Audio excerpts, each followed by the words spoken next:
part of what we have to do this coming semester is going to be splitting the class in half. And that means that I have to teach some people figure drawing in person and then have some people learning figure drawing in a virtual world every other class. So it's just like a rotating kaleidoscope of figure drawing. Let me know what you think of this setup. I think it's like digital enough for it to not be considered nudity, but I could use this, which is a little bit easier to see form, but the light quality is just not as atmospheric or like realistic. It's partially because of the settings I have set up, but this is a little bit more CPU intensive, so hopefully it's not like lagging my stream.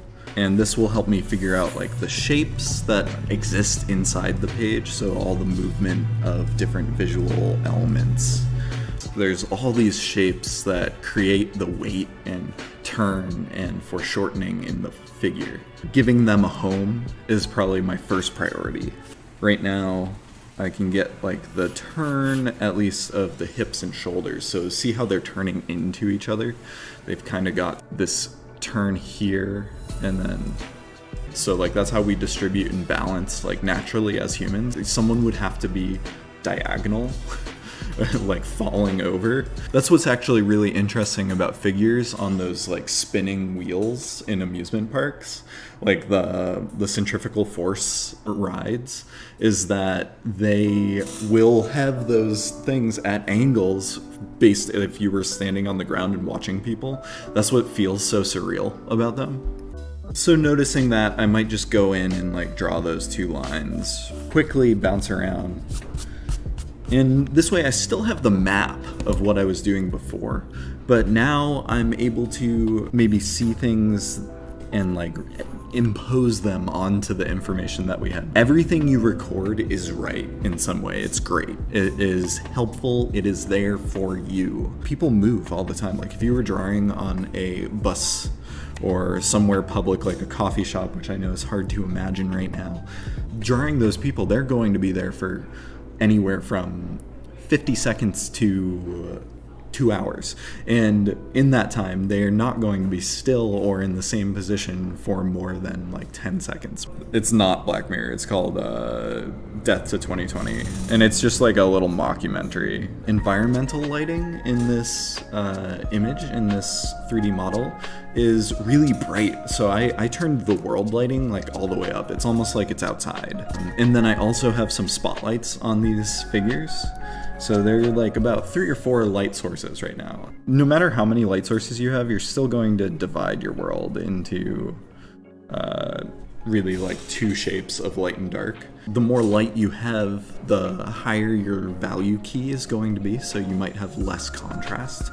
Like that line underneath the vase back there is the darkest spot, I think, next to maybe this little armpit area or like the crease in the leg. This program that I'm using is called Make Human, and it's freeware. You can export, you can even just use the thing and zoom in on a face if you wanted to, and you can have like really good manipulation constraints that you can use to create a person or a face like this, but you can get even more detailed. Yeah, pausing movies is so nice too, because you get a like, cinematographers are really skilled composition masters in many cases. Like they have a real power with shape. They have a Telegram chat that they share, which has hundreds and hundreds of people just adding references to it all the time.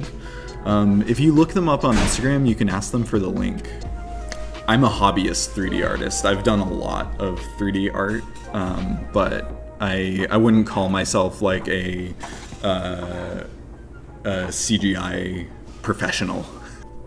There's a little bit of a skewed perspective that's happening here. So this like on this side of my image, everything's starting to stretch. Is I really like to focus on the format that I'm drawing within, especially in a sketchbook. This is really limiting. Like the outside of this page, it is only one type of, it's either portrait or landscape, and it's a very specific like kind of DPI. It's a very specific resolution.